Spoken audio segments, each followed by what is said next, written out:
ទេហ្វ្រីសាមញ្ញជីបាន3 4ម៉ោងដែរជីមកជុំចិត្តមកជុំកោះ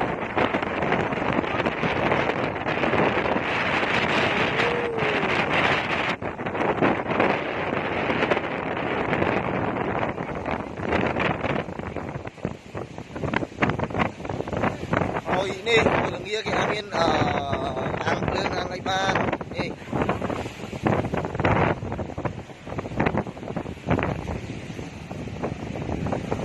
វ៉ាវ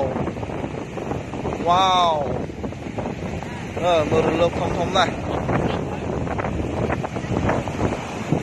ណោះ